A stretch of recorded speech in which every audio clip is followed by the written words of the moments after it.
ready? Midterm break. Okay.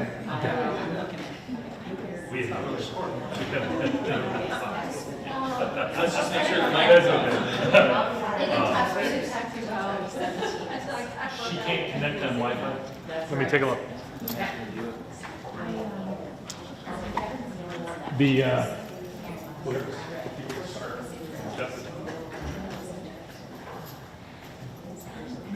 Just won't let her get into the website. So, I'll join you. here, baby. We're all set. Sharing. Mine is going down, same exact thing. Yeah. We're ready. You can go ahead and get started. I'll share with you. We're ready. Okay. I just started.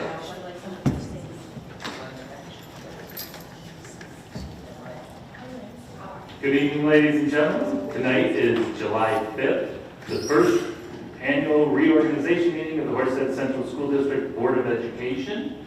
Tonight, we welcome our new board members as well as we start the annual reorganization of the district. At this time, I'd like to ask everybody to rise for the Pledge of Allegiance. I pledge allegiance to the flag of the United States of America and to the republic for which it stands, one nation, under God, indivisible, with liberty and justice for all.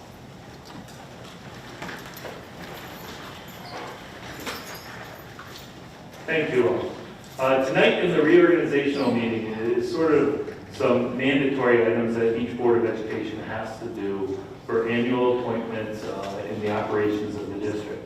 As I'm opening the meeting tonight, our first action is the oath of office for newly elected board members. So that's 3.1. If the district clerk will administer the oath of office to the following newly elected Board of Education members, the new Board of Education members will sign the oath that's in the envelope that's in front of them. Mr. Warren Conklin, Ms. Erin Chabon, and Ms. Katrina Unvarsky. And you want to take them through it one by one? Sure.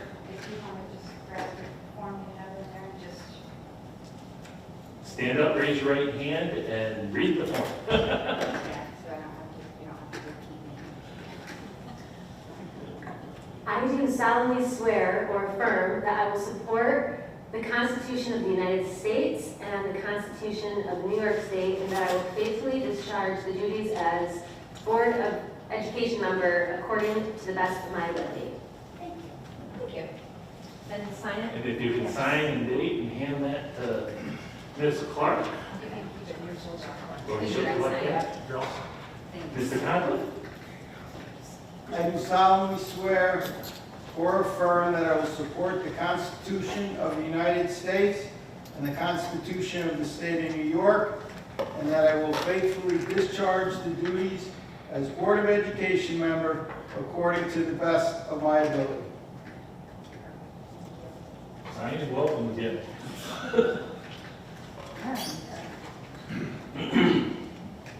I do solemnly swear that I will support the Constitution of the United States and the Constitution of the State of New York, and I will faithfully discharge the duties of Board of Education member according to the best of my abilities. Thank you all.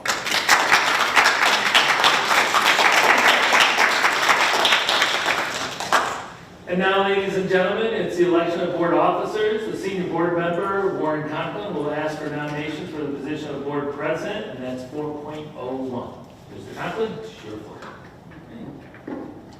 So at this time, I open the nomination procedure for nominations to be board president.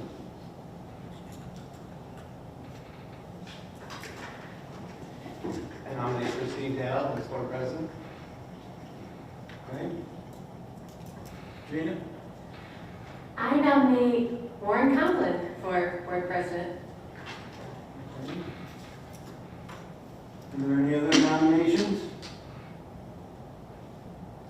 So we'll close the nominations, seeing none, and then we'll take a vote. Now you have discussion. You can Oh. offer each person a minute or two to say why they would be considered or would like to be considered for the nomination.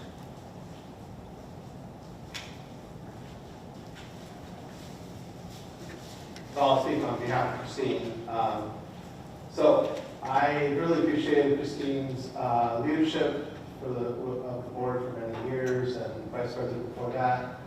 She led us through sometimes rocky COVID era with the board and with the district, and I felt like she kept it cool and listened to all sides and got us to on the other side as well as could be expected after all that. So I think her leadership is invaluable in terms of the length of time she's been on the board and the leadership positions she's held up to this point.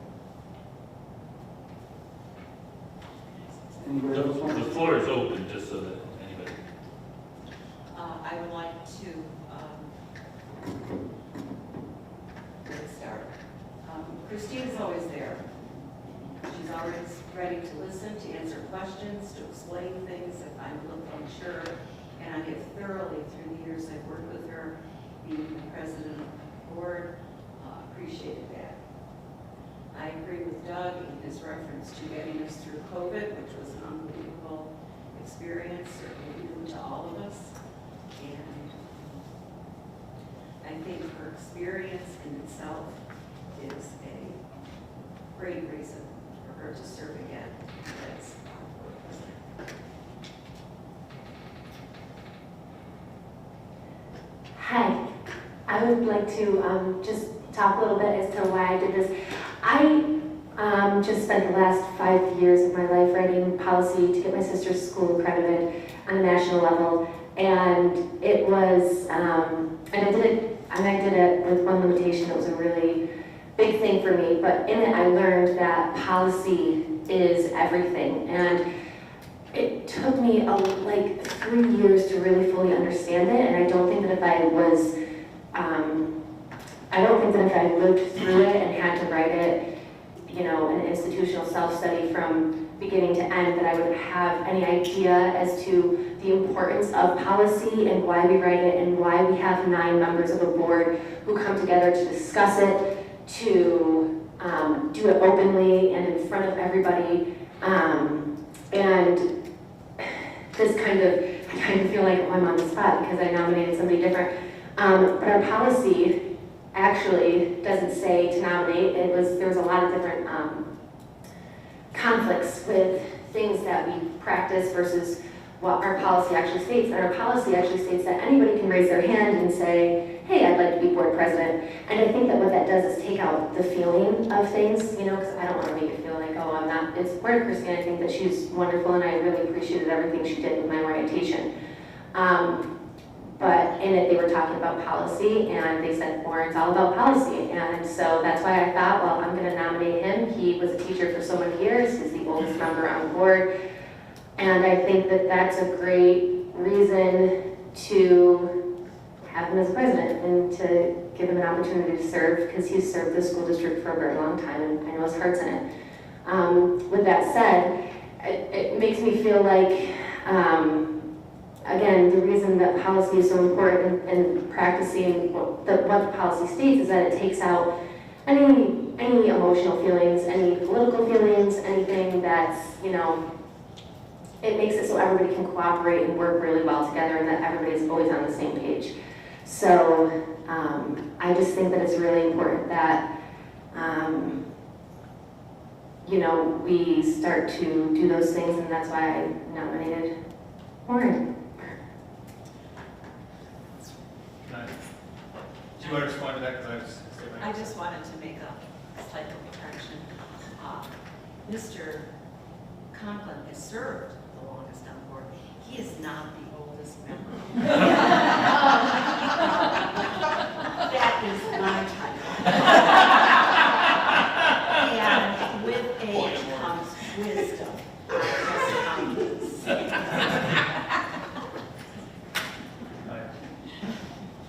So I just wanted to comment. I certainly support the idea that we have multiple nominations. In my view, I support Christine for president. I think, given that we are in the midst of some pretty significant multi-year initiatives across the district, the capital construction, the curriculum revisions, I think reflecting stability, and the fact that from a board performance perspective, I think our view was that the board was performing well in our past evaluations. So I think we need to recognize that the success of the tenure and the benefit of continuing that through these initiatives that we have ongoing, which is not to say that I don't think Warren couldn't be a great president. I just think that presents disruption, and that presents potential conflict with the direction the board has been headed in. And so for that reason, I think continuing to stay the course and through what we have planned would be both best supported by Christine continuing as president. That's my point of view.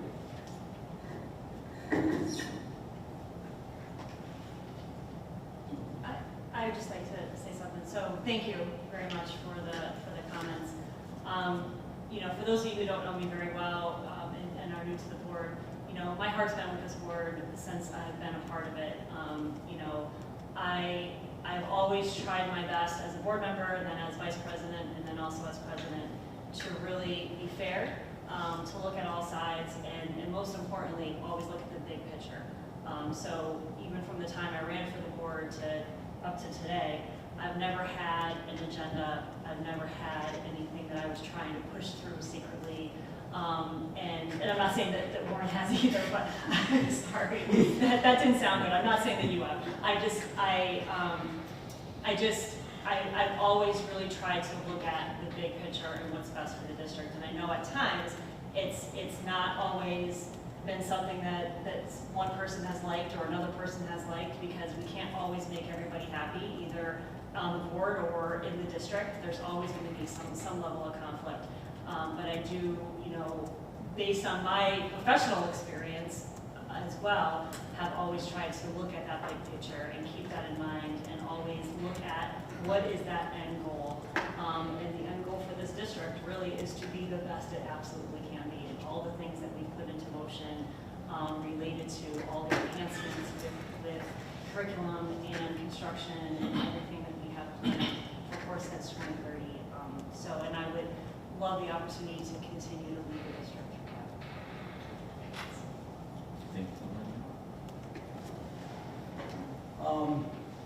Thank you for your kind words. This is the hardest thing for me, because I'm no politician, to pat myself on the back. Dr. Douglas and Charles were trying to, when they were inducting the 1991 softball team into the Hall of Fame, they were looking for a picture of me with any softball team. And I never had my picture taken with them. My theory was it was their accomplishments and the sun was shining on them. And I think as a board member, that's what I tried to do, is put this sunlight on other people. Other people have done really spectacular things in this district. And it would be a great honor for all of the years that I've served here. That's all I can say, and I'm very humbled by it. I will only say one thing. We finally got you into a picture with those ladies, because they weren't taking notes.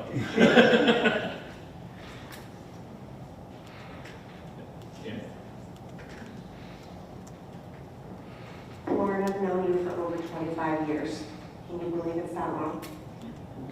I remember when you started. I know. We shared a room for a while. We did. I have always found you to be a man of integrity. I have found you to be a man of character. I have found you to have your hand in just about every area of the district that you could, while you were an educator here, while you were a coach here, and then since your retirement. I think that speaks volumes for who you are, and I think it is a great honor. And I think that you have the heart and the mind and the ability to lead this board. Thank you. Anyone else? You can call for the vote. So how do I? You have to call for the vote. Christine was nominated first, so you call for Christine, show of hands, and then a call for you, show of hands. Okay. All those in favor of Christine for board president?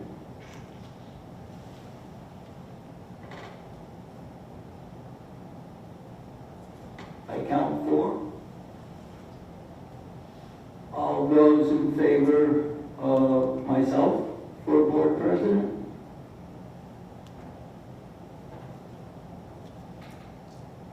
I count 5. You have to declare yourself. Thank you very much. So, we don't have to do any musical chairs, but my computer went dead. I believe it's oath of office, correct? Yeah. Would the district clerk come forward, please? And Warren, if you'll stand, and you get to read it.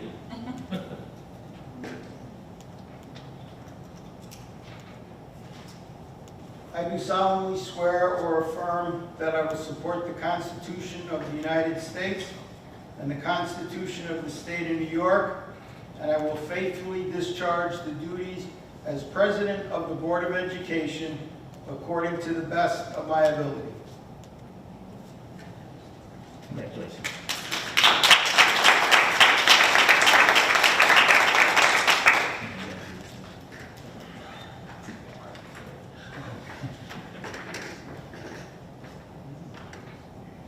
I'd like to open the floor for nominations for vice president.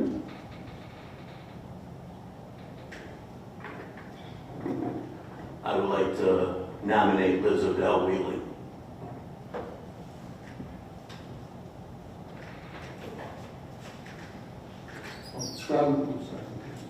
I nominate Daniel Christmas for vice president.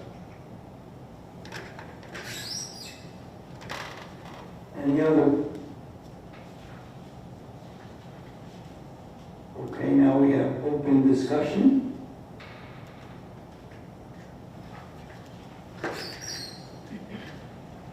I nominated Dan because he is a very experienced board member. I have to admit some prejudice in his background as a lawyer. I think that is, unfortunately, education is a highly regulated industry, and having a lawyer nearby is never a bad thing in education. Also, I just think Dan's temperament has been steady, easy, when it's been rocky. He seems to be flammable, and I appreciate that.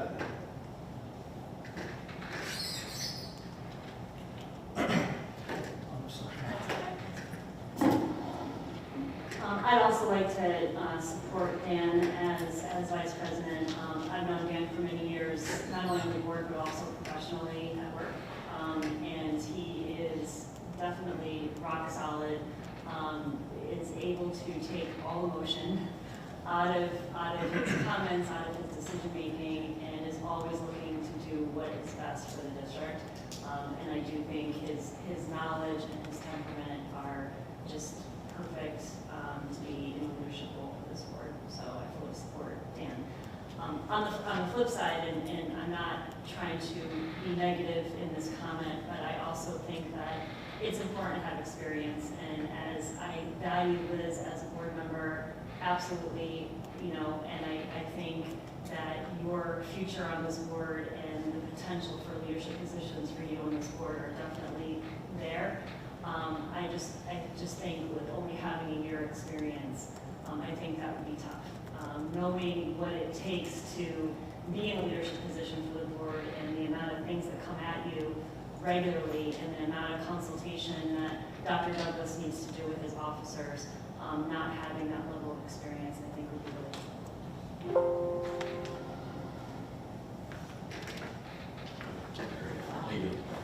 I'm going to sound exactly like what everybody has said, so I won't go into that. Doug, ditto.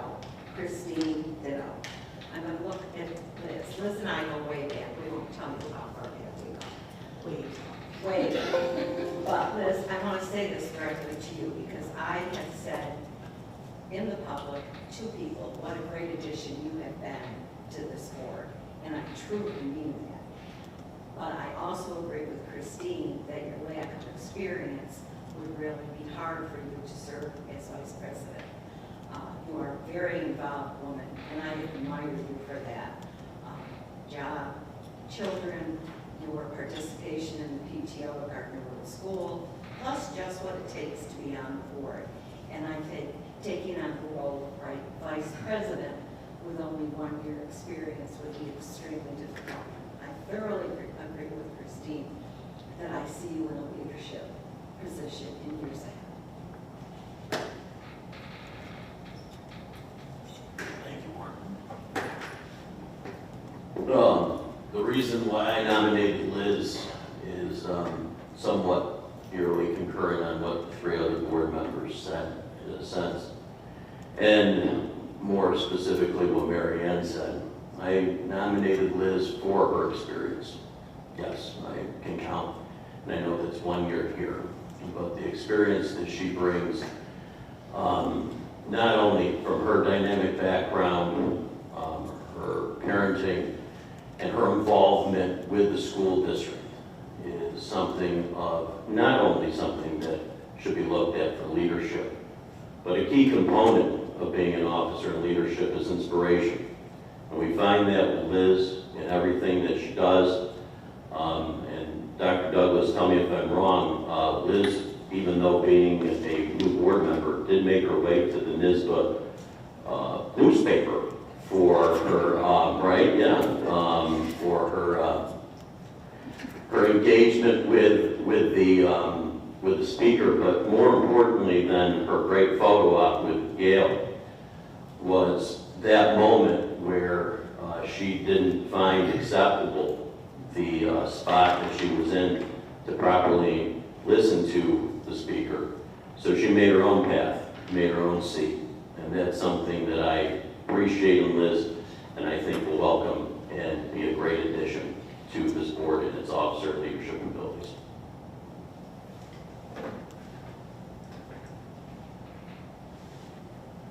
Trina?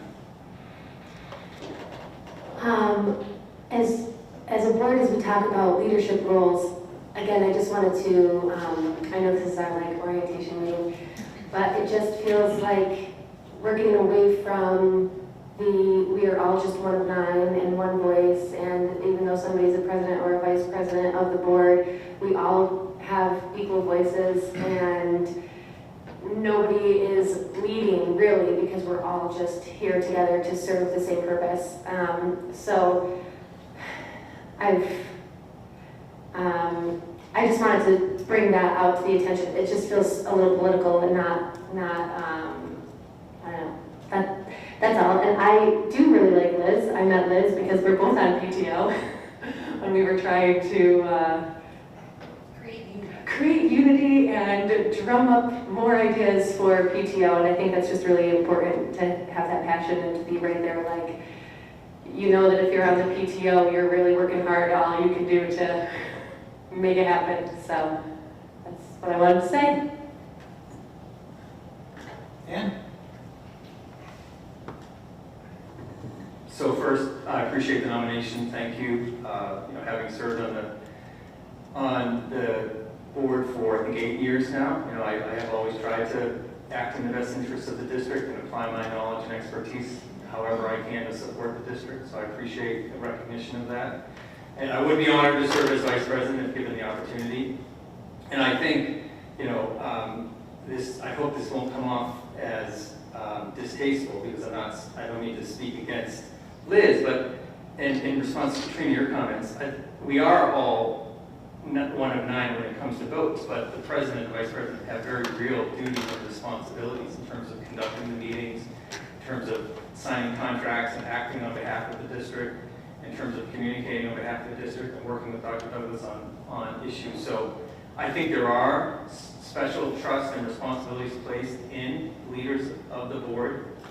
And I think, Liz, you bring with you a range of experiences and backgrounds, as we all do, right? But I think in casting this vote, I would hope that board members would look at them, inward and say, what's honestly in the best interest of the district in the long term in terms of an officer. And it doesn't feel to me like I know when I was in the seat of 1 year of experience, and there's no way that I would have thought that I could have served as an officer of the board. Let me just say that. And I think anyone looking at it from a rational point of view and a non-political point of view would share that view. Liz? First of all, thank you, Kevin. I'm honored by the nomination. And the first thing that popped into my head was, oh, Ward and I know that if I haven't read every word, you have read every word. And I really appreciated that about my first year on the board. And again, I'm just so humbled by the opportunity to think that I could support you, Warren and Dr. Douglas. It's not unknown. Tom and I kind of rubbed a little our first couple meetings, but I feel like our relationship has grown significantly. Steve Justin. And I really have appreciated Christine's leadership, and sitting next to you, Dan, at every meeting has been very insightful. But I really appreciate the opportunity and the nomination, and look forward to however the dice rolls. Doug? Yeah, I'd just like to point out, these are not like figurehead positions on the board. These are real leadership positions. The president appoints all the committee assignments. The president is consulted with the superintendent on agenda preparation. So they really lead the way that the board meetings go, and also who participates where in committee assignments. Those are very important. So it's not a trivial thing to establish our leadership and take the time to get all the points of view across and then make an informed decision about who we want to lead our board. Katrina?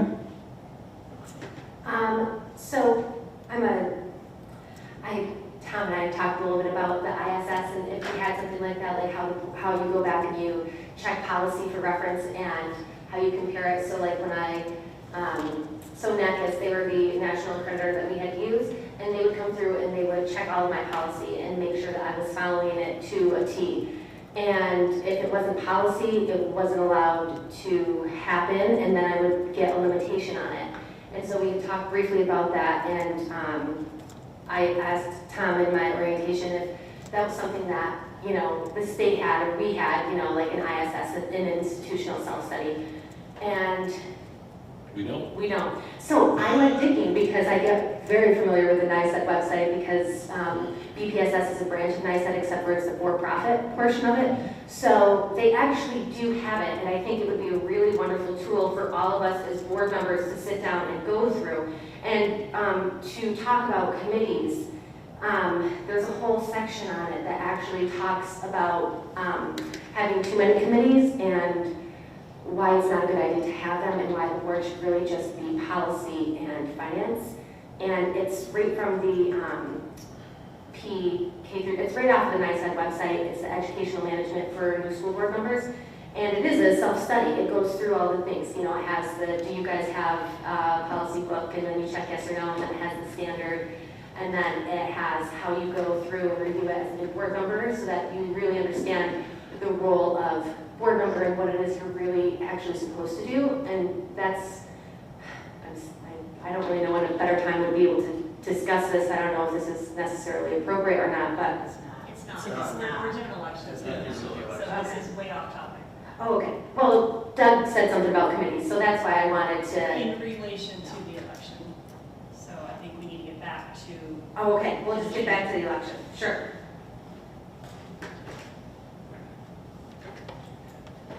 Any other comments?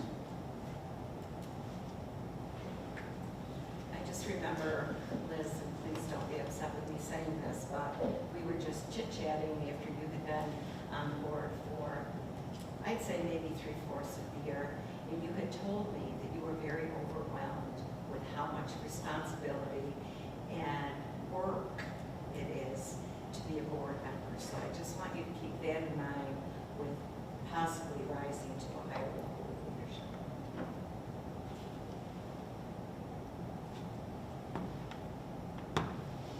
Other comments? Seeing none, Mr. Christmas was nominated for, wasn't? Oh, I did. Liz was Okay. nominated. All right. All in favor of Liz, raise your hand, please.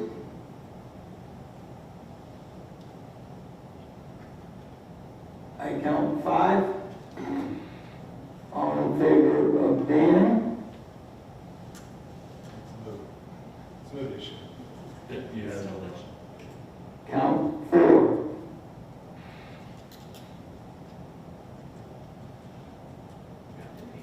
Oh. Congratulations, Liz.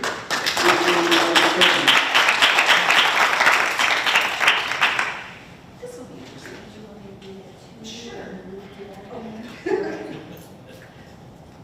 I am.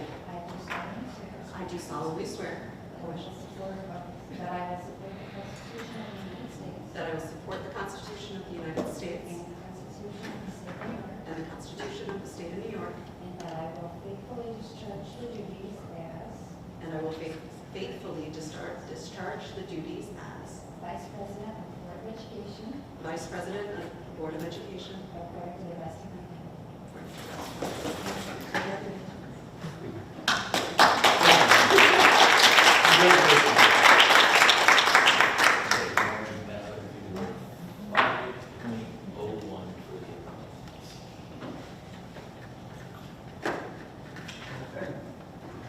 So moving on to number 5, we have an action on 5.02 and 5.03.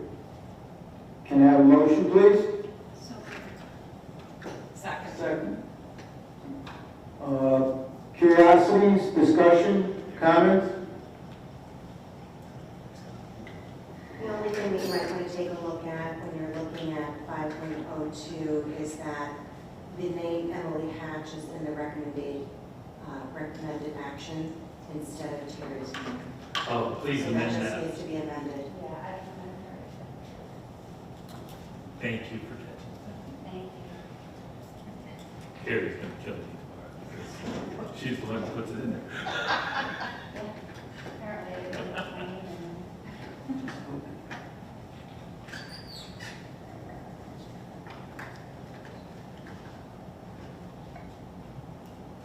Point of order. All right, go ahead.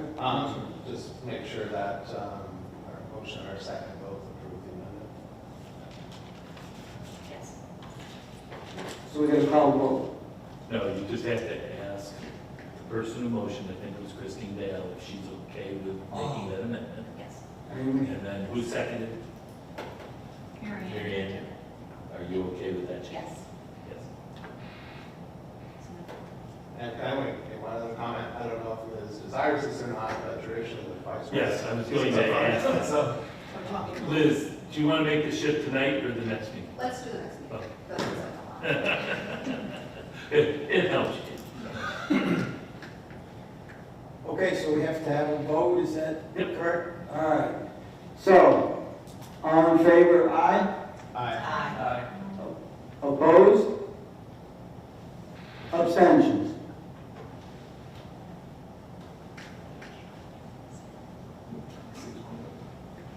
Do we have to administer the oath? Yeah. We'll go, all right, so we go to 6, and we have the oath of office for the district clerk and the deputy district. If I can have both of you stand, you both have your sheets, and one after the other, if you could read them and sign them, please, into the record. I do solemnly swear or affirm that I will support the Constitution of the United States and the Constitution of the State of New York, and that I will faithfully discharge the duties as district clerk of Morrison Central School District according to the best of my ability. I do solemnly swear or affirm that I will support the Constitution of the United States and the Constitution of the State of New York, and that I will faithfully discharge the duties as Deputy District Clerk of the Morrison Central School District according to the best of my ability. Thank you, Lou.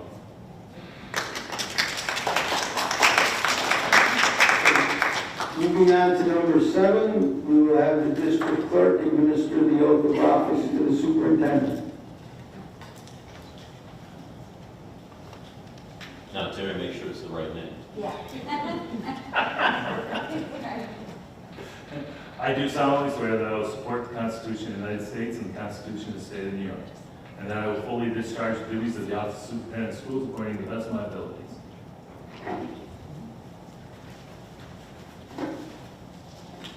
Moving on to number 8, appointment of officers for action. We have a vote on items 8.02 through 8.08. Can I have a motion, please? So moved. Second. Curiosities, discussion, comments? Oh, yes, hi.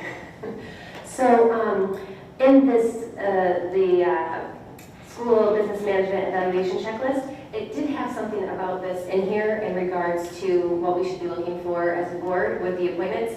And it did say that we should know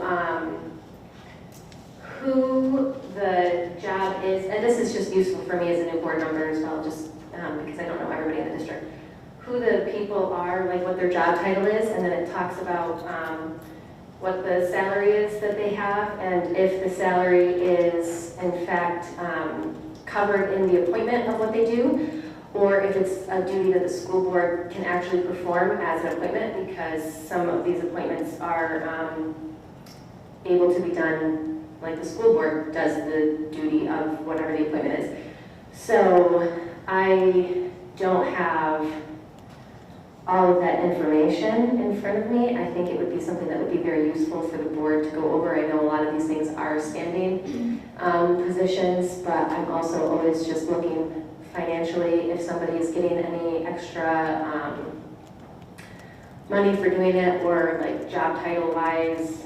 I'd like just to get more acquainted with what all the different positions are, to have a really good understanding, and like kind of gives you, but that was just something from the school business management checklist, and that's just not something that we have, so I just wanted to put that out there, I guess, as my comment. That would be something very helpful and useful for board members to have and utilize, so that we know what we're appointing, right? So it's not just blind,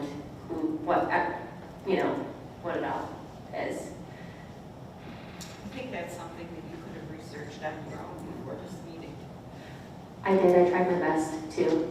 but you don't feel that you're ready right now to make this vote? Well, there's a few that I have questions about, different things that I would go through. So there's internal auditors, the external auditors. I don't know if we do if the Mangelmans are they doing GAGAS audits for us? Is that what we go by? Like, there's just some different questions. How much do we pay them? Is it cheaper to get a different accounting firm that does things like that for appointments? I don't know those things. What was the board like? Yeah, I mean, right now we're on 8, so we're not talking about internal auditors and external auditors right now. So we're only talking about 8.02 through 8.08.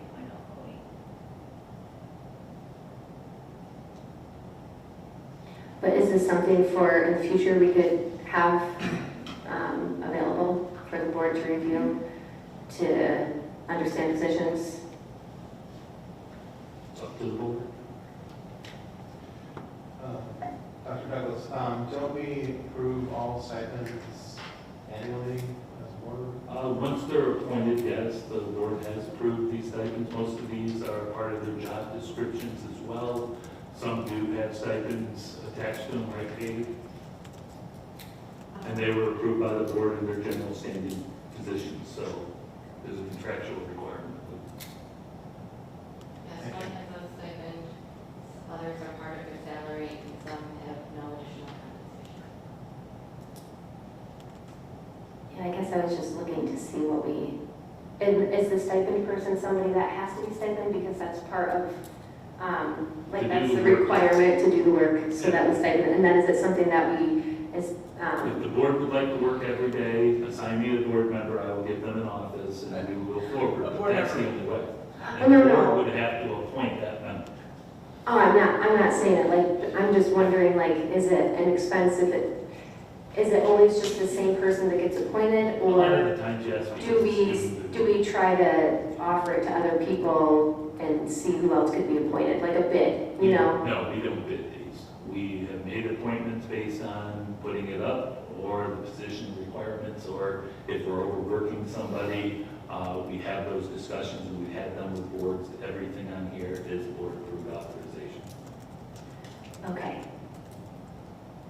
And I'm required to do it here, just for the record. If the board would like something different, please let me know. the other thing too, I mean, for all of these appointments, you know, the board, so the administrators in our district know these people.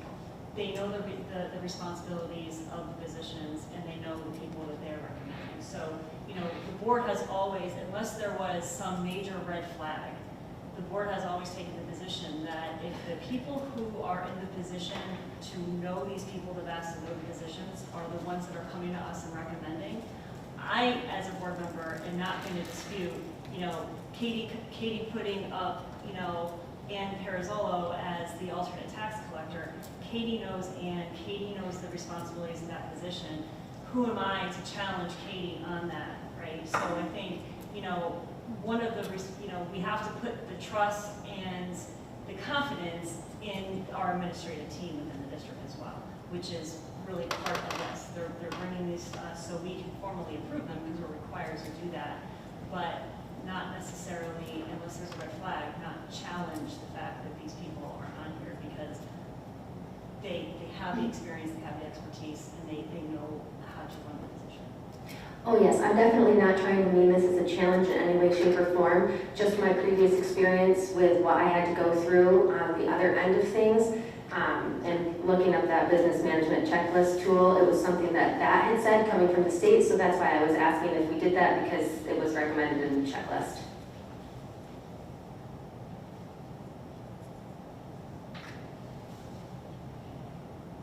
Any other questions or comments? All in favor, say aye. Aye. Opposed? Abstentions? I'm abstaining.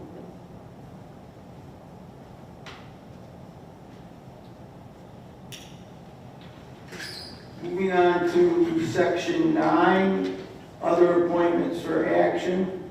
We have 902 through 9.35. Can I have a motion, please? So moved. Second? I'll do the second. All right, Ellen the second, Mary Ellen the first. Curiosities, discussion, comments?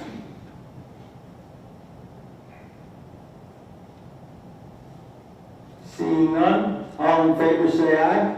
Aye. Opposed? Abstentions? Oh, I oppose. I oppose.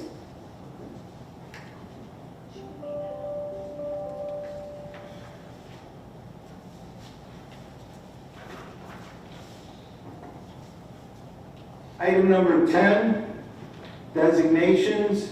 We have item 10.02 through 10.04. Can I have a motion, please? So moved. Second. Curiosities, discussion, comments?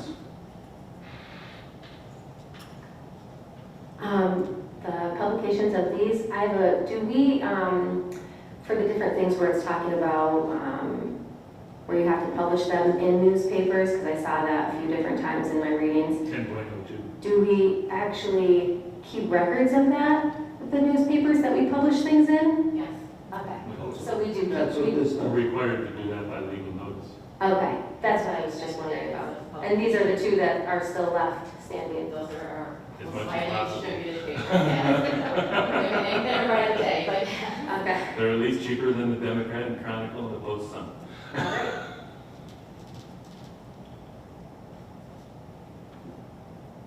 All in favor? Aye. Opposed? Abstentions? Moving on to item 11, we have action items 11.02 through 11.16. Can I have a motion, please? So moved. Second. Curiosities, discussion, comments? Gina? I'm just gonna, I have a lot of curiosities about this, but I feel like if we had that list of things, it would really help.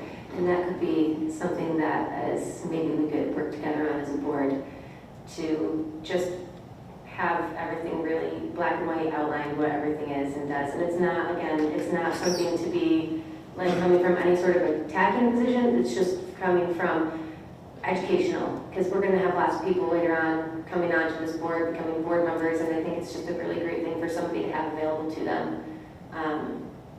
Katrina, can I ask a question? Yeah. I mean, when I'm looking at these, signing for cash accounts, that's what they do. Signing. Right, I just don't know what they do, so if it said, this is, you know, if it was right, if I knew, like, I don't know everybody, so I don't know that Mary does that, and it's not that I'm saying that I don't believe the administrators and the people who are making these appointments, but if it was just a little thing that said, Megan is our, whoever she is, you know, then I could, you know, well, and also my login didn't work for any of my stuff, so I tried to go through this as much as I could beforehand, but that's all. I mean, It's pretty not much, like just so you know, the titles are exactly what they have to do. That's what they do. In other words, like certifying payroll, every 2 weeks, I get a document. I've talked to my payroll officer, I make sure that it's right, and then I have to officially sign it. If by chance I'm absent, the next person that does it is my director of HR, which is Caitlin DeFilippo. It's pretty much, that's what it's meant for. It's sort of like, I do believe it authorizes, or if I'm not sure, one of these where entitles somewhere. The president has to sign on different notes, 11.15. So if we issue or sell any revenue anticipation notes, I can't sign for them, but Warren will be able to do this. So that's what I'm trying to say. It's as simple as that in this section. In the other sections earlier, data protection officer, well, there's a whole state regs on that, but that's why Bill does it and so forth. So I'm hoping that that helps you. And if I can just add too, I mean, and then in some of these too, they also have documents attached that go into more detail as to what that role is. Yes, I do see some of that, but my login, I couldn't get into a lot of these things beforehand. Okay, you can log into Word Docs on another computer or on your phone as well. It doesn't have to be on the. Yeah, I did try to get it on my phone.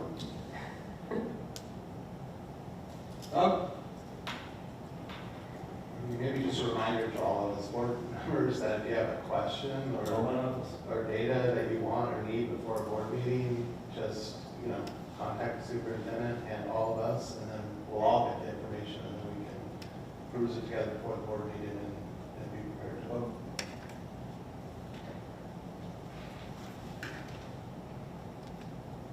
Katie, I have a question on 11.08 with the creation of the petty cash funds.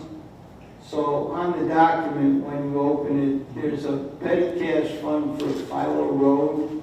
So I need an explanation of why we're creating petty cash for Philo Road, I guess. What? That is where the school lunch, a lot of it is prepared. Okay. It's the office of GSD BOE, Well, I mean, so it's prepared, I mean, do we have students that eat there? I'm just curious, I don't know, so it's not. I think I know the answer to this. Okay. I believe Morse's runs the BOCES cafeteria on the road at the Bush campus. because we house Joe. Oh, okay. Yeah, I didn't. I've been hosting for a long time. I think I learned out a few years ago that, because even the trades have horses at the school district. All right. Promotion.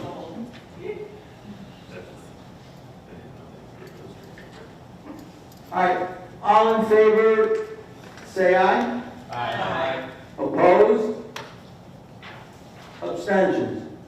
Abstained.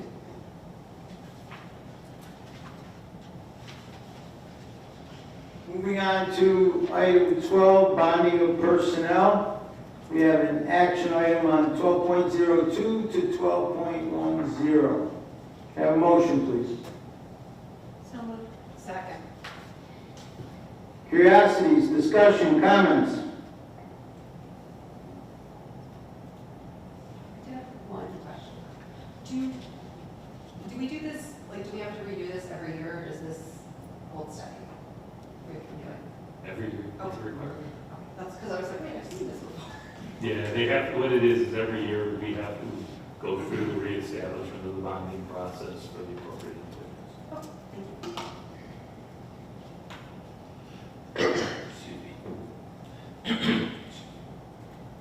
All in favor? Aye. Opposed? Abstentions? Moving on to item 13, annual review and approval of specific board policies and exhibits. Action item on 13.02 to 13.09. Curiosities, comments, discussion. Oh, I need a motion, I'll sorry. move it. You're getting good at it. Second. All right, now, questions, comments, discussion. I just want to make one comment. When you can get in, there is the organizational chart. I wonder if that might help answer some of the questions that you're going to have to. So just so you know it's there. So Yeah, we just updated that again for this morning because we were working on it, so. So that may help clear something up. All right, all in favor, say aye. Aye. Opposed? Abstentions? One abstention, Katrina?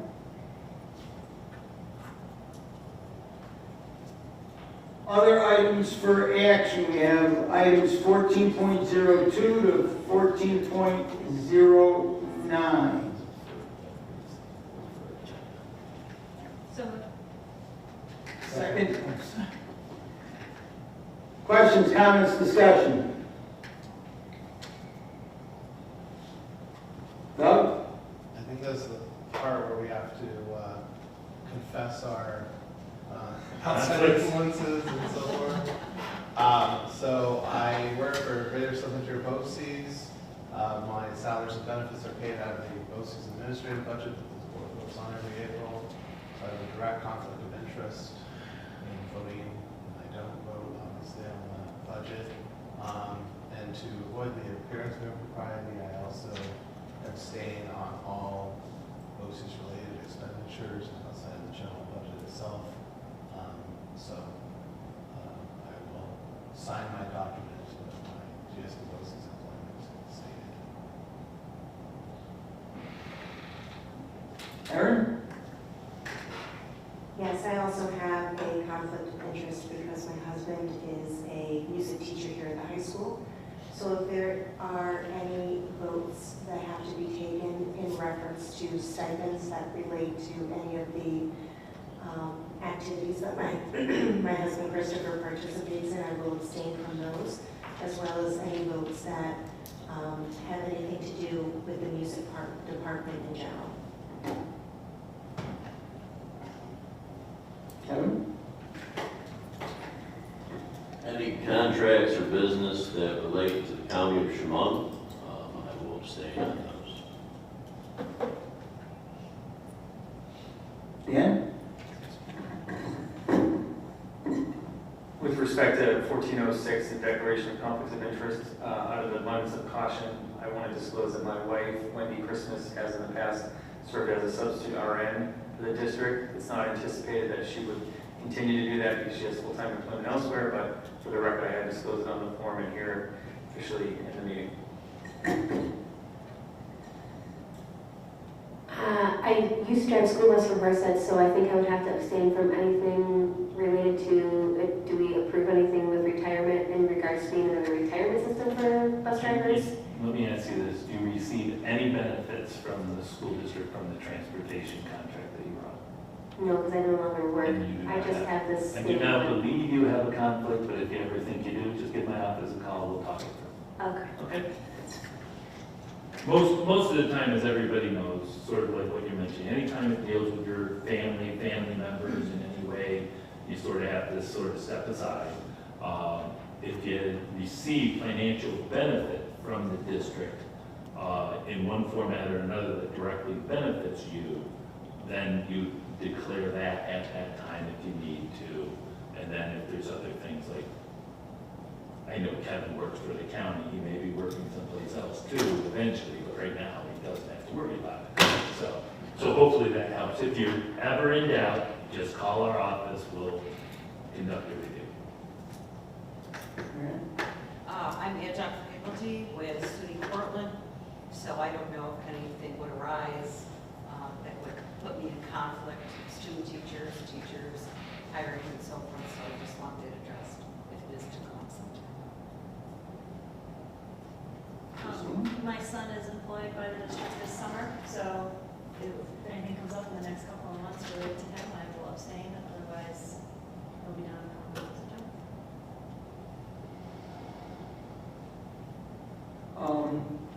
We just approved the HCA contract with the district, but if anything came up where I was to receive a benefit from the contract because of my health care is tied to that contract, I would have to recuse myself, which I did with the vote on the HCA contract. Any others? Okay. That's in the form, so if you can write down that in the form, file that with Terry at the end of the day. I appreciate all of that. The other form, just so as purpose of discussion, is the, I'm wrong one, I think. Yeah, definitely I'm wrong one. Is the Code of Conduct 2160E form, as well as the Code of Ethics and the conflict. So just make sure you're aware of them. That's why Terry prepared your nice gray folders, and make sure she collects them and her pens back. She does a good job with pens.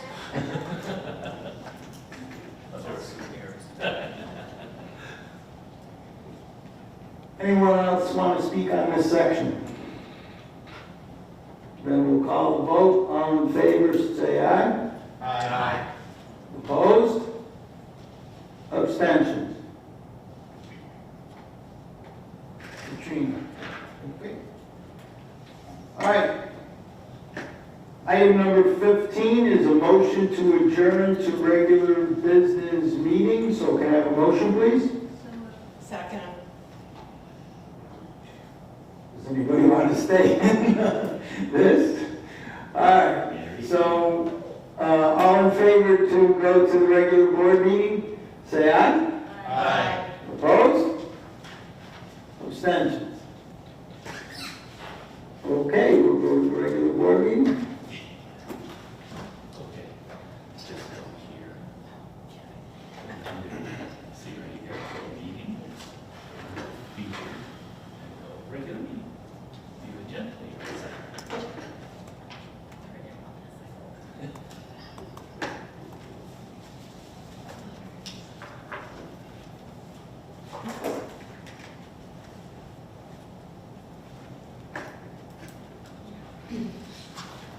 Because we've already done the pledge and this is a continuation, you can move past that, and you can go to 2.0, Mr. Conklin. All right, so we go to item 2.01, vote on the draft board meeting minutes from June of 2023. Can I have a motion, please? So moved. Second. Curiosities, discussion, comments? All in favor? Aye. Opposed? Abstentions? I am unaware of any agenda changes. Do you have any agenda changes? That I'm aware of. Okay. The good part about board docs, we can usually adjust them rather quickly. And so section 4 is our opportunity to hear from the community. Before I go through the whole rules about it, is there any community members here tonight that want to speak? I do believe they're all on summer break. Okay. Well, I hope they're enjoying their Yes. time.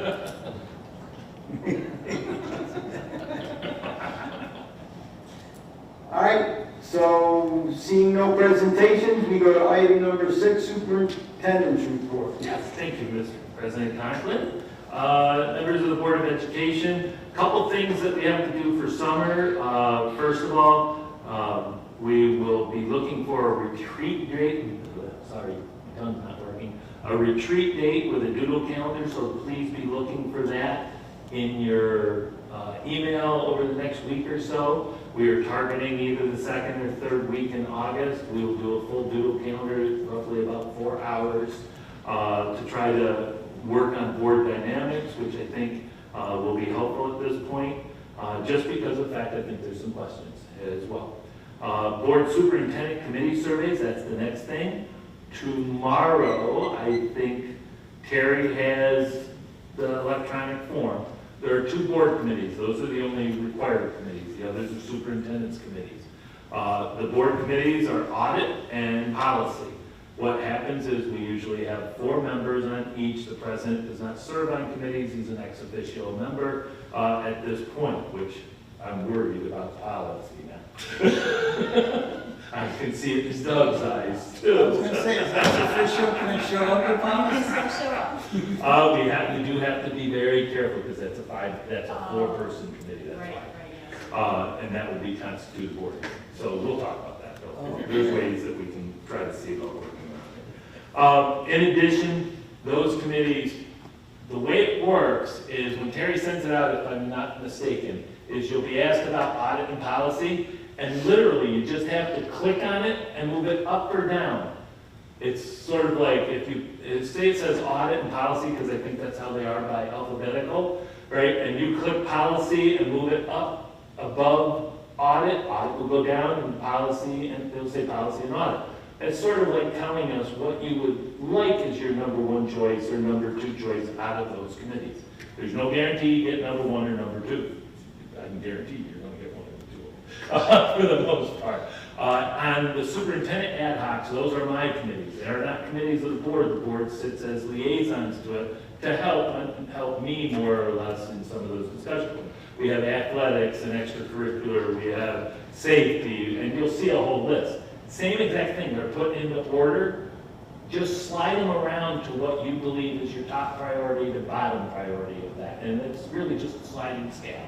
If you have any problem, just call Terry, she'll take care of it, or take it right over the phone. But we think we tried to do this, it should be relatively easy. Once I get that back, we ask that if it goes out tomorrow, we're trying to get them back by, I think, Monday of the next week. And then I'll schedule a meeting with Warren and sort of say, okay, here's what we've got. Tell me what you want to do for your committees, and then I'll give a suggestion of what I'd like to do for my committees, and then we try to narrow it out. Usually it's anywhere from 2 to 3 committees throughout the year, but these committees are an effort that we need people to be at their attendance. I will tell you at the end of this year, attendance was getting very much wanting. And that this is where we try to make sure we answer the questions beforehand too. So those are coming out. As we've already talked, NYSBA, we're trying to reduce our print to digital print. That's going to be going through Terry. She'll be putting it in the updates under the planning piece. We will get the electronic links to different things so that comes out. So our updates become that communication. One of the reasons is the board's always said, hey, we want you to help us with our professional development.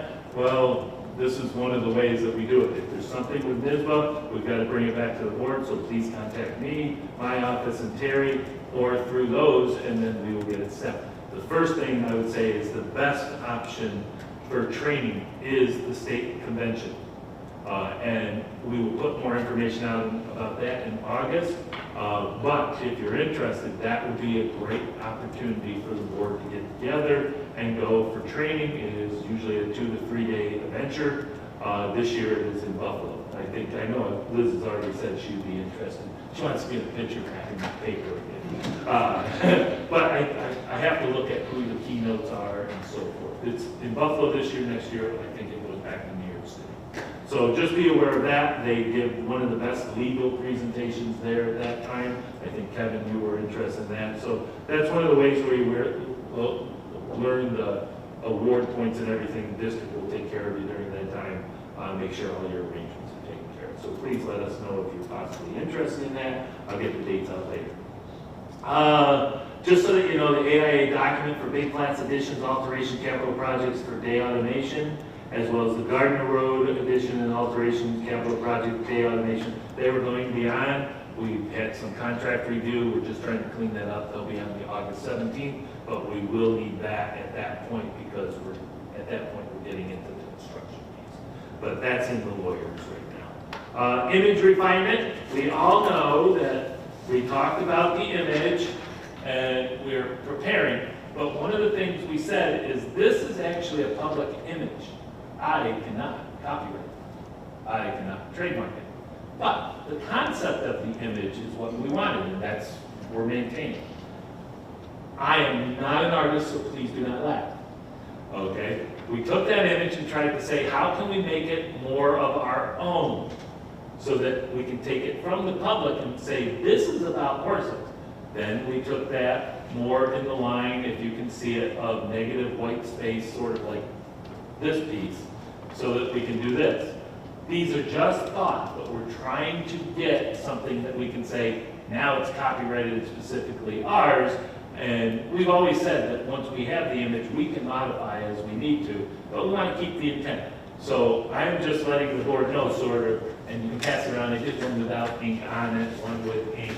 We can still put the H on, which gives it to us Blue Raiders, but I want to give now the real choice to get it to some artists to do and keep the concept instead of the lowly superintendent, because I was not an art student.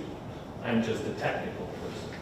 So, board okay with us trying to make sure that that image and its intent is more refined now to specifically horse heads, and it will keep the same image, just so that we can try to put a copyright infringement on it, and that way we're specifically owning that. Yes, it was a public image, but we did enough modification that no one can just use it now. Does that make sense? I think that's what the board wanted us to. Yes. Just my only thing with that, just recognizing that we are into almost fall sports seasons where coaches and teams are gonna start getting gear. I just need it tonight because I think I can get it wrapped up rather quickly once I can talk to an art person, because the last time I talked to this person with art, and he's one of our art teachers, I'm hoping that he's available to help out. He's very quick at turnaround, and he's, honestly, would give him something at one time at 8 o'clock in the morning, he had it done by 12. That's how you, I'm just looking for the concept to make it enough unique that I can give it to our lawyers and say, copyright it. Is everybody okay with that? But then, is this different from the image that everybody just voted on, but changing it? No, we're not changing it, we're modifying it so it becomes unique to us, not a public image. So then should we bring it back to the public to vote on it again? No, the district has the right, we've always said that we can modify it and use it, just like we can put it out in different formats. We're keeping true to Ms. Hernandez's image, but because she used a public free image, we can't say somebody else can't do it. And the board's position was, as much as possible, we want to secure it as our unique image, so that we can, like if somebody's printing shirts, that can be a fundraiser for the district for its programs and so on. So the adding of more of the main to It's it. just mine, it's just that, and then I you're love trying to how add they like put the an H swoosh to into it. it. Yeah. Like okay. they did that, we're keeping the entity. It's sort of like, I look at that as sort of like a tattoo style. Yeah. Well, how can we get blue, white, black, and grays into it? Well, doing different line arts, thicknesses, open space, negative space, all things that I can talk about, but I'm not good at drawing, would be able to keep the intent there as well as give the image more refinement to its core sense. Or like hiding the H somewhere in the main. Oh yeah, well, the H goes above it. It's already, they hit that into the main, which was very creative. But that just wasn't enough to say that it's specifically ours. So, thumbs up, thumbs down, okay? We'll move forward. Doesn't matter. We want to try to do it sort of like what Christine said, so that we can hit the ground running, because I know Mr. Cochran is away on his vacation, so that we can bring paint and many layers of white kilts paint to, because by the end of August, by the middle of August, all of the Denver Broncos horses will be removed from the property. Except maybe the basketball court at the middle school, but we're working on that. Okay, ladies and gentlemen, right now it's summer, so the board, if you have any questions, please get it. I start going to deal with state ed this weekend and over the next several weeks, plus some retreats. But please, as soon as we get that stuff out for our calendars, we'd like to get that wrapped up as soon as possible. We'll pick the date where the most amount of people can be there. That's not. We're going to go through our email. We're going through our email to pick the date retreat. You don't pick it, you put in when you're available. Oh, when you're available for it. Like we may, in a doodle calendar, it might say Monday, 8 to 12 a.m., 12 to 4, 4 to 8. I'm available, I'm not available, I'm available. And we might do it for a 1 or 2 week period, and then we'll see where we can get the most money. Are you sending that out to email tonight? No, Okay. sometime tomorrow. Sometime tomorrow. Yeah, after we get back, we'll start doing it. Okay. Yeah. That's my report. Thank you. Moving on to section 8, finance items for action. We have action on 8.02 to 8.12. Can I have a motion, please? Second. Curiosity, discussion, comments? Mr. Johnson? As opposed to employee, I'm going to abstain on 8.04 as there are business expenditures involved to avoid the appearance of impropriety. I had a question about the budget transfer one, the initial, that's asking for the $78,995 and I think 42 cents. With this, are we able to, so it's saying to cover payrolls out of, it's just hard, PR 26, 61523, so these are health payouts. So, and then it's saying the codes, but, so we're transferring that money from which account to which account? Is this standard process that we're always transferring about $78,000 from one It could be account to another? 150, it could be 25, it depends who retires and the contractual requirements. Okay, so this is more about retirements. Okay. In other words, they've opted to take a health buyout instead of taking health care into retirement. Okay. That's what I had a question about. And Yeah, do okay, Katie.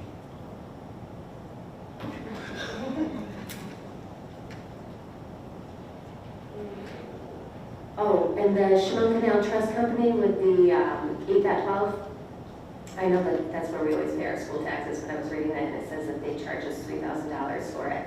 Do we ever shop around to other banks to see if they're cheaper for processing payments, like a Corning Credit Union or anything like that? I mean, I don't know, but Yeah, but nobody wants to do this. nobody wants to do it, so it's cheaper. Is it something that we could do ourselves that would be cheaper? We could do it, but I'd have to hire somebody. Well, we also need a depository Yep. institution to process the payments. We try to do everything as fiscally responsible here over the past 8 years. I was just wondering, it was just a Yeah. question, because I remember, I went through and I was reading as much of this as I could, so that was my question.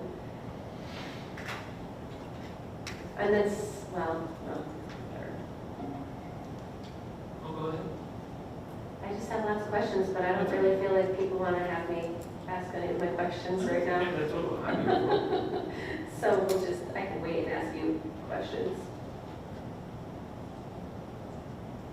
Other questions? Seeing none, call the vote. All in favor, say aye. Aye. Opposed? Oh, was this, oh, I'm sorry. No, we already called the vote. Abstentions? On the whole section or the one? So, I'm going to say this again. So we never really amend the motion in the past when I abstain on the financial items. So the motion is always the full block. I say which one I'm abstaining on. We don't change the motion, so technically I'm abstaining on the whole thing. But I know in the past, when we've had close votes on certain things, we've had to parse it out so that it's extremely clear. So technically, on the motion that was made, I'm abstaining on the whole thing. Okay, thank you. All right, moving on to section 9, we have action vote on 9.02, our HR recommendations. Can I have a motion, please? So moved. Second. Curiosities, discussion, comments? Trying to figure out how to, I need to abstain from one of the HR recommendations, just because she's a friend. weird. You can say the letter and the number. So it would be I3. I support her fully, but like. It's very nice. Other than that, you don't have a problem with it? Nope. Can I just ask a question about that? So, but I don't think, Liz, you have to abstain because it's a friend. Okay. We all have Yeah. like friends. Okay. And it's just like family member, yes, Okay. right? But friends, I mean, you can, but you don't feel like you have to. Okay. Others? All right, call the vote. All in favor, say aye. Aye. Opposed? Abstentions?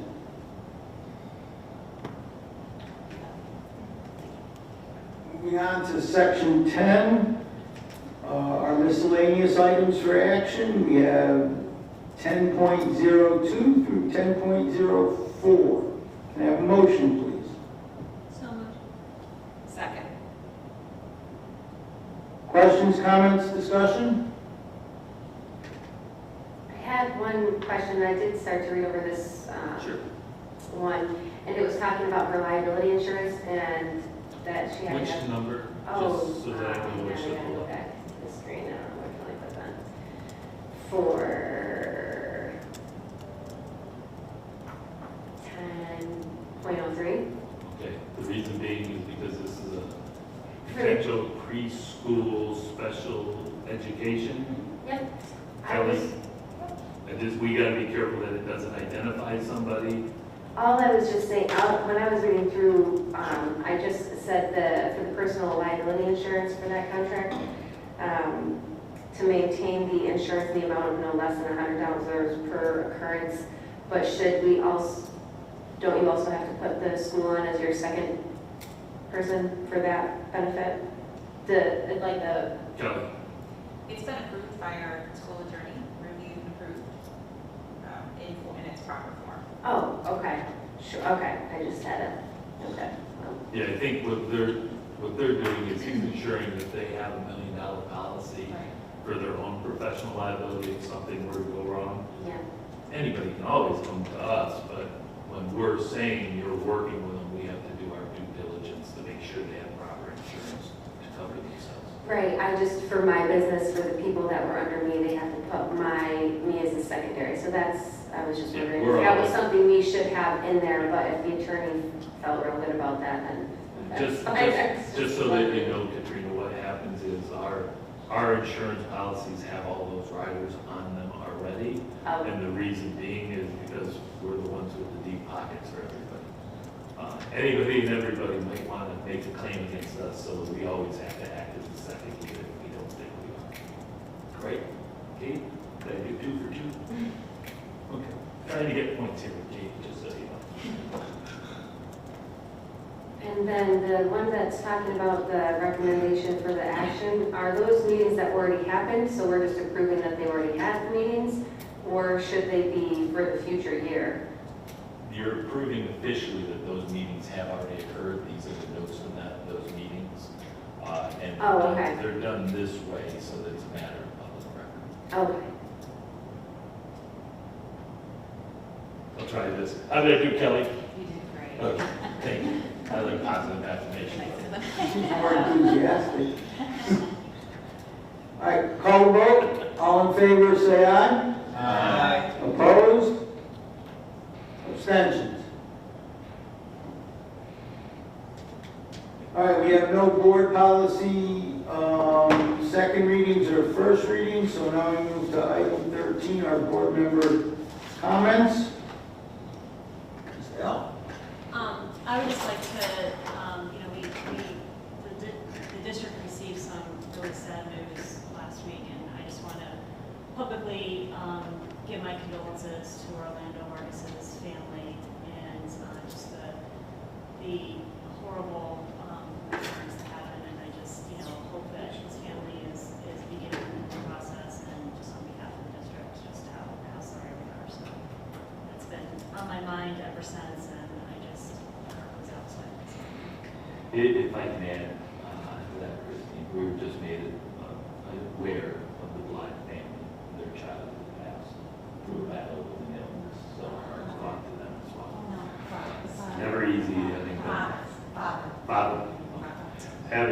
been through it in my own family. It's never easy when schools shut down. It becomes even more challenging for the kids because it could be now or it could be at the start of the school year. I want to thank our road staff and everybody for making anything available to our students and families in the area too. So our hearts are with the families.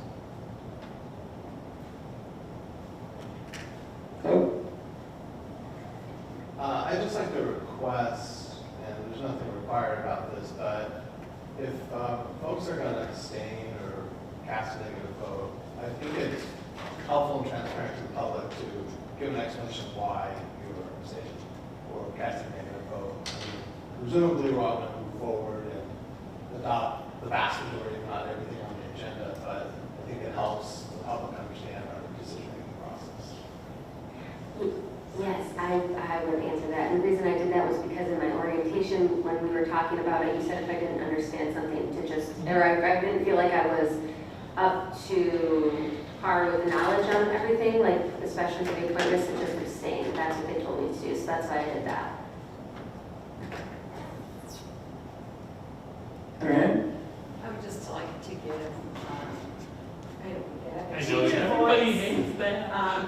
I'd just like to give Christine a big thank you for her time serving as our president. I came back to the board after a little bit of a break, and it has been a sincere pleasure. Christine, meetings are always well prepared. We know what's going on. As I said earlier, you're always there. Anytime I have emailed you or called you, you are more than willing in a very, very friendly manner to help me and understand what's going on. And I appreciate that. Thank you.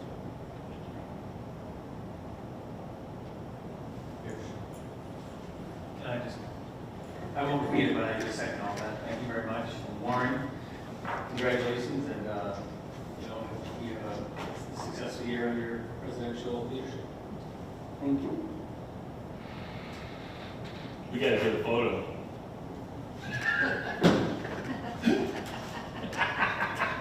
Maybe we should all say hail to the chief. I abstain. Brad, two things. I'll present my opinion right now. One thing is, John Malinowski teaches in our district, and Andy Malinowski we see on the TV. And then Mike Malinowski was also a student, and their dad passed. And he was a great supporter of Forsyth's athletics.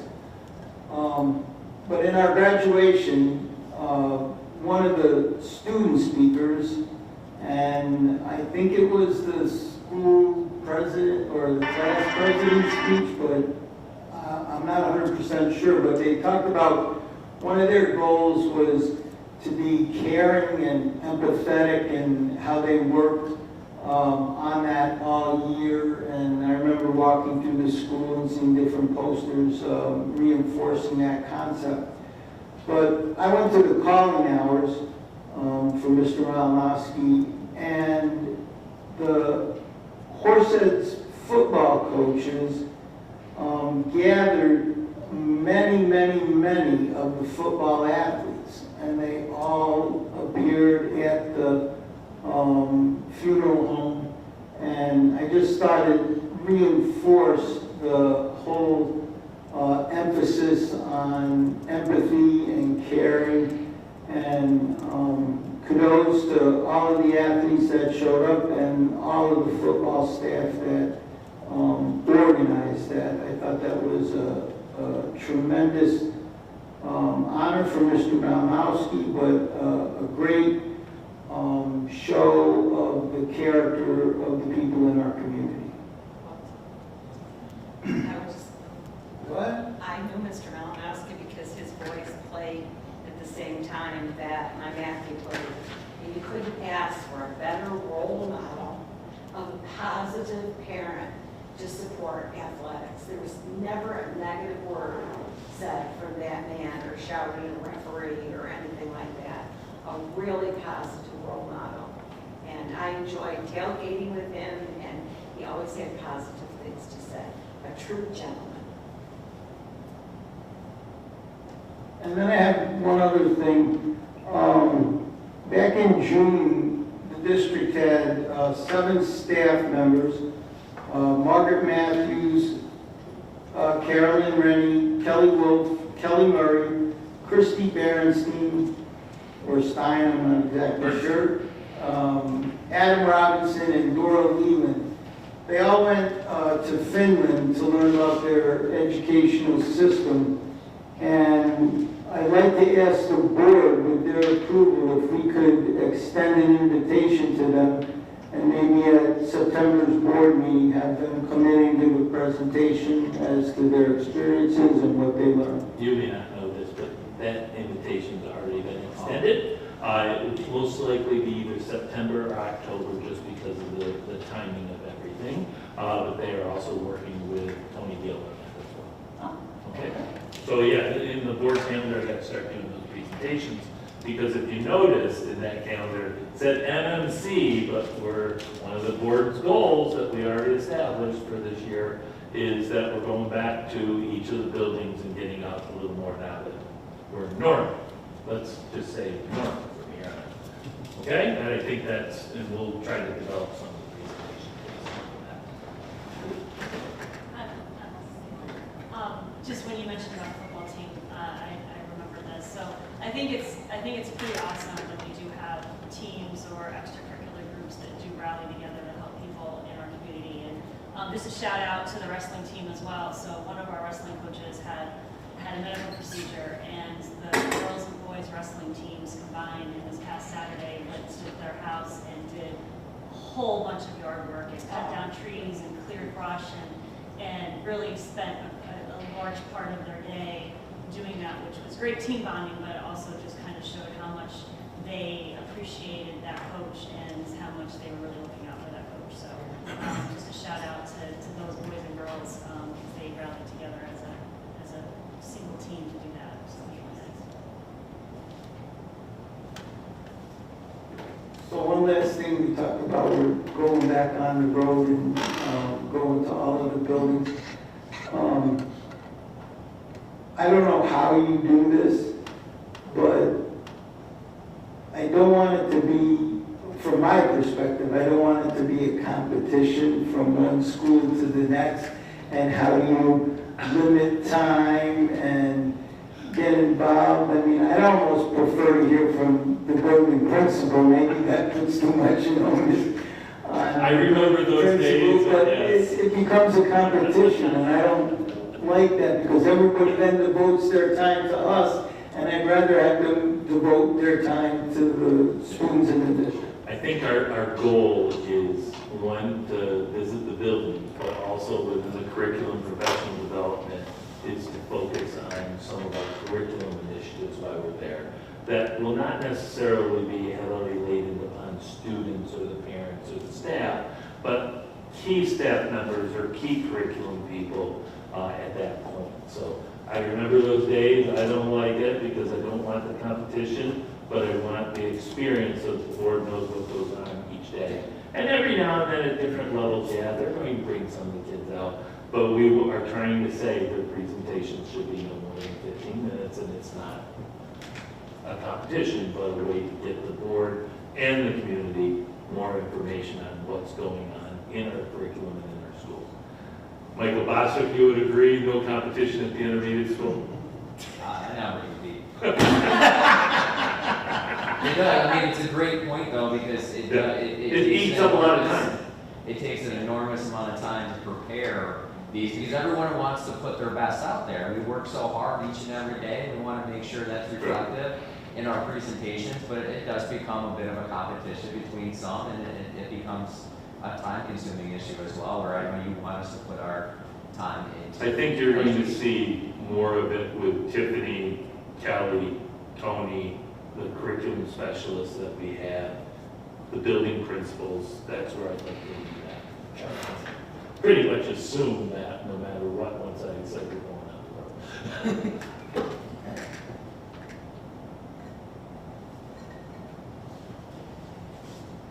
Hi, I've got some comments.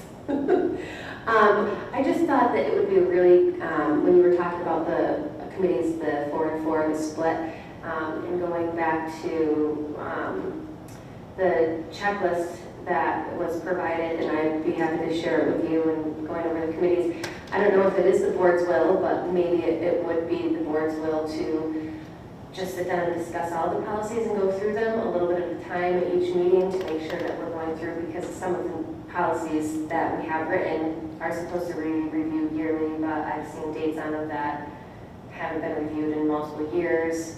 I know I'm a new board member and I kind of feel like I've made people feel upset and annoyed tonight, and that was definitely not my intention. But I think it would be a really great tool to be able to utilize this and kind of go through it to see if all of the policies and the things that we're doing are up to like the state standards, and then everybody can talk about the policies and things like that. Some of the things that I found conflicting with some of the things that I had been reading were like the pre-scheduling of executive session. When I was reading the NISBA open policy thing about that, it was talking about how you can only go into executive session during the meeting that was happening live, and that people have to motion in order to go to that meeting. And so there's just certain things that I think have become like a practice, which, you know, maybe everybody agreed upon, but I think it's really important to stick to really like the policy guidelines, or, you know, being able to request a special meeting between now and then to go over certain things like this. Just giving everybody an opportunity to act as a board member without feeling like it's, because right now I'm a brand new board member. I'm a massage therapist, and I feel energy and things in the room, and there was no intention for me tonight to create any sort of conflict or to do anything with what I had, and I think that's why policy is really important, because it takes away all that emotion and that energy and people's frustrations and things like that, so that everybody has an opportunity to act as a standing member, you know, elected by the community, to not feel like they're just making everybody annoyed. For me, Katrina, it's very easy. It's up to the board. Well, I recognize you're new, right, and so you learn things, but we do, as was noted earlier, we have a policy committee that meets monthly and has a schedule of review, goes through the policies chronologically, then proposes those, any updates necessary to bring them in line. We get guidance from our school attorneys to bring them in line with the state standards, and then those are brought twice before the full board for review and vote. First reading and then a second reading. So I think we have a system that exists to ensure that policies are chronologically reviewed and are brought before the entire board for comment and discussion. Just to, you know, to clarify. And if I can add, just like the policy committee starts it, but that's why they have a first reading and a second reading, because the whole board gets to weigh in. But a lot of that work is done by the members that are put on there by the president.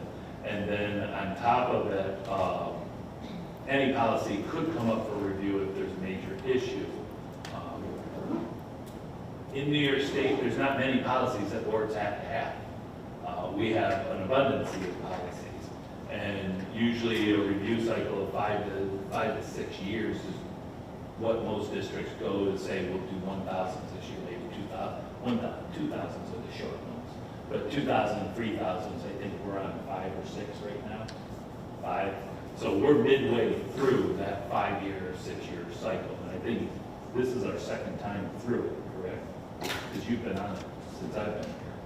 Warren? Right? I would love if it was a 5 to 6 year cycle, I know. but I've been. It depends which one you get held up. I think we're barely making a first lap in my tenure on the Yeah. committee, so it's closer to a 10-year cycle at this point. No?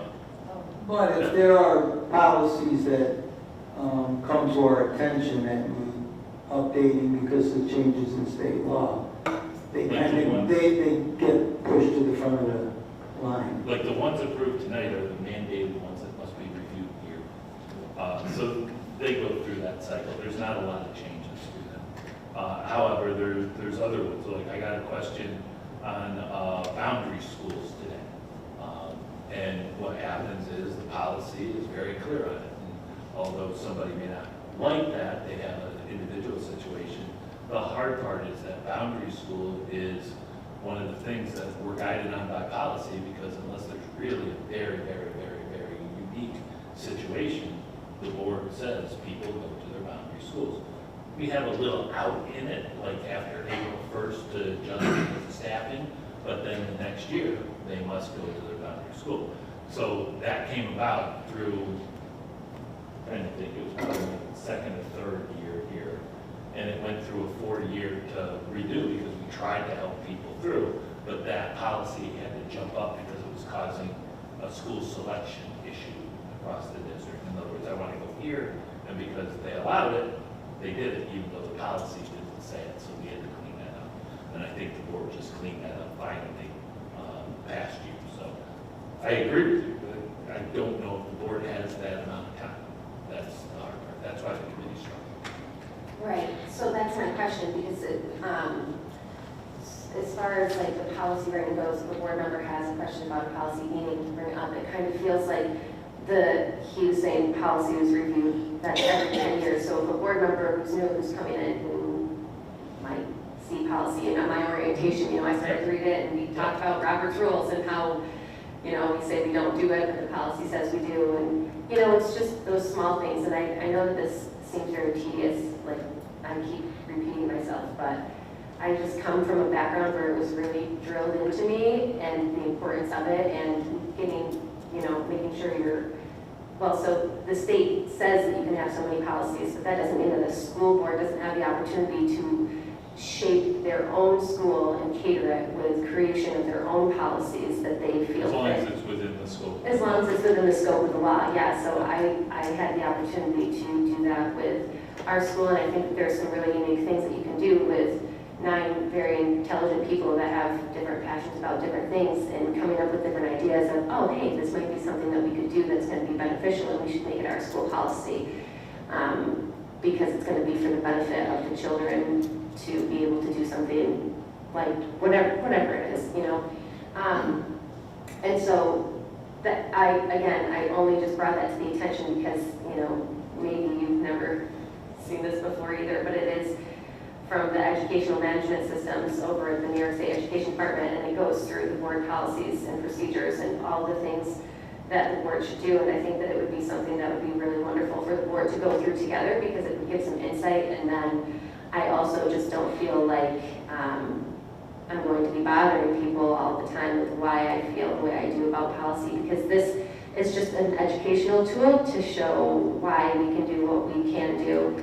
And then maybe the board together would say, yeah, like at a different board meeting, whoever it is that's passionate about whatever policy they happen to be reading, they can just raise their hand and say, hey, add it to the agenda, I want to talk about this policy, let's all talk about it tonight, let's get a first writing, let's get a second writing, and then public can come in for the next comment at the next meeting about how they feel about the shaping of the policy, and then we can go from there. I think that it's real time, and it's a very quick and effective way to make really, really great changes throughout the district as a whole on a lightning speed scale. Really up to the board.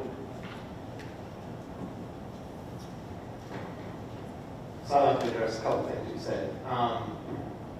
The policy of the school district is like the law of our school district.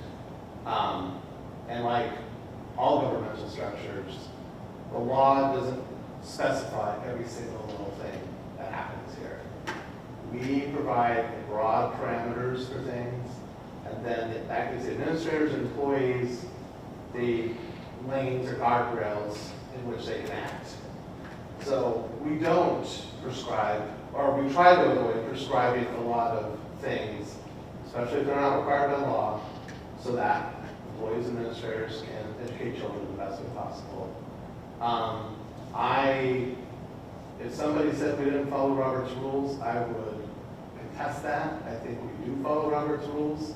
I don't think people are calling out rule numbers or things like that for things, but the structure of the meetings is in accordance with Robert rules. And if there's any sense in my mind, there's no sense in my mind that the district is not following its policies. In fact, a frequent discussion we have on the policy committee is do we want to keep this paragraph, sentence, whatever, in the policy? Number one, Warren's great at this. Are we doing this? Especially when it comes to training employees, he's always the first one to bring that up. But that's the thing, like, we're trying to provide a safe, great environment for kids to learn, but we also want to unleash our administrators and teachers to do their very best work. And sometimes policy can get in the way of that. So one thing we're trying to do is cut through the bramble bush. I agree 100% with the contention that the policy manual is too large, there's too much in it. We try to get rid of them. It's been my goal as a committee chair, kind of unstated, but we actually preach it most of the time. If we can get rid of one policy per month, I think that helps overall with what we're doing. The other thing you brought up, executive session. What you're saying is true. It can't be pre-planned in the sense that we're going in an executive session no matter what. But we do follow the law. We go into an open session first. We then call for a motion to go into executive session. That can be voted down. Even though we have a time set aside to go into executive session, the board could say, no, we don't want to. And then at 6 o'clock, we'll start the regular meeting. So from my perspective, all those rules about going in and coming out of executive session are being followed. So I don't have any concern about that either.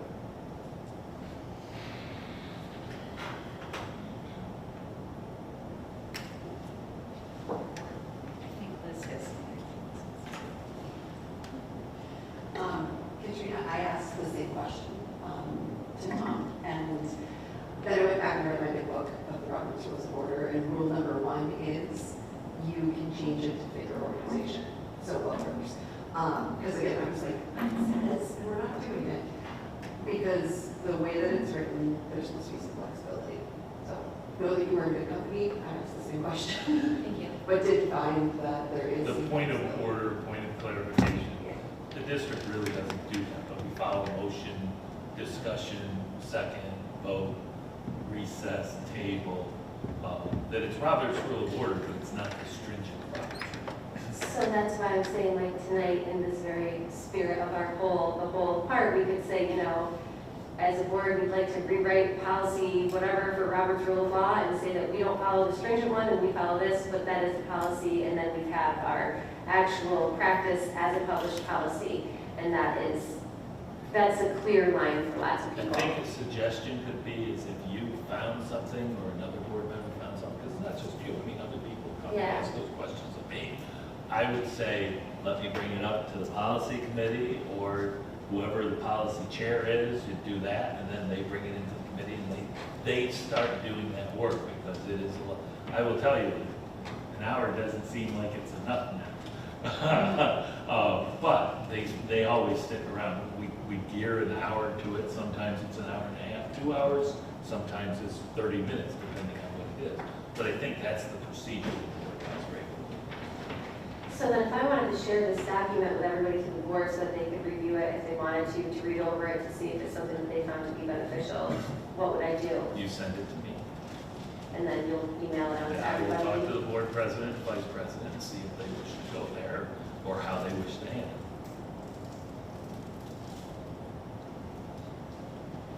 Because it's the I mean, I don't know. board that would It's the end up board, but is it talking. like, do we all just talk about it and say, hey, yeah, like, we all want to do it? Or is it like, we only, You can right now. This is your. yeah, I have a really great tool. As I found it, it's from the NICEAD business website, and it talks about what the board should really do. And the reason I was digging for it is because I really did want to know exactly what I should be doing as a board member, because I've been in the other seats of writing policy and, you know, in the school system, I've had every hat over the last few years with doing the things that I've done, and it's really created a lot of learning things. But some of this brings up some really great points, like what you were saying, like the first thing, policy manual, you check one. Does the Board of Education have a policy manual? And then it goes into the standard, and it says, Education Law 1709 requires that the Board of Education establish such rules and regulations concerning the order, and it just goes through the whole, I'm not going to read the whole thing. But then it says, okay, so your review procedure as a board does to obtain your existing copy manual from the district clerk. just as simple as that, just going through the different things and reading that. But some of it goes into more depth where I was having some concerns and questions and understanding. So that's where I thought it would be very helpful to utilize, like I was saying, with the organizational meeting, it suggested having, just for new board members, like, does this have, what is the job of this person that's being appointed? And are they being stipend, or are they getting any money for it? Because really, all of this, like, we're just the public, and maybe that would be helpful for the public to be able to view, because then if they want to say, oh, my tax dollars, I don't really want them being spent in this department, it just helps to open up a really, I think it helps to make things very transparent for the community at large. Right, so your proposal then would be to send that document on to Dr. Douglas, and then we can have a discussion and move on. How about a retreat would be good? Okay, that would Yeah, be just to something. send it to, because I don't have everybody's emails and stuff. So No, that, You should not be doing that via email. That would be- right, it has to go to the superintendent, and then it gets dispersed. All right? You can send me a happy birthday email, but you can't do any board business in between people on the email system. Okay, yeah. So just one last thing. Everyone on the board does policy, whether you're on the policy committee or not. If I wasn't on the policy committee and I was concerned about something, a new issue or something, I would bring it up at the end of the meeting where it's board member comments and request that the board committee, the policy committee take it up. I would also review very thoroughly the first reading documents that come through and make sure I agree with them, or the edits were there, or there's not something missing, and make those comments during open session. And then there's even a second reading, that's where we usually vote on the actual policy. You could bring up, and we could amend on the spot anything even on a second reading by board majority. So we all participate in policy. What the public doesn't see, and which to me I don't think they would care about, is the wordsmithing and all that we do in committee. We could bring that out into this meeting, but we will have less people in the audience, I think, if we start doing that. Maybe people want to see that. I've never heard anyone wanting to see that, but it makes, everyone has that ability to input, and it makes these meetings go smoother. So I direct this to Dr. Douglas, just to be clear, if a board member has a question or a concern about a policy, it's to be brought up when and Either at a board meeting, or you need to go through me so you don't violate that communication piece where you're conducting board business outside of the board. Okay, and that's I'm sort of the conduit that can facilitate that much easier. absolutely. Okay. Yeah, does that make sense? Yep. It's like when people ask questions, a lot of times, Liz, you can figure out, if it's a question of, hey, where are we meeting on this, I might send a response back to that board member. But if it's a question about, hey, on this item here, I don't understand it, da-da-da, and here's another question, right? I might write a response because I'm sending it out to the board. I'm not conducting board business, I'm giving the information. And that sort of overcomes the board member A talking to board member B, talking to board member C, getting agreements outside of the boardroom, and then all of a sudden having an agreement coming in and doing it. If that's found out and the public makes a claim, they can say you've held an illegal board meeting. We don't want that because there's personal liability that can go on from that. So if you use me and the district clerk as the conduit, we usually can take care of a lot of that and try to smooth the water. But I think a retreat would be a good place as well. And I can verify I could ask Tom a lot of questions. That was only September, October. But he would then pick, like, if there was one that would make sense for everybody, he could send it out, so everybody answer the question. It was really, so I strongly encourage, like, send a laundry list, they'll answer.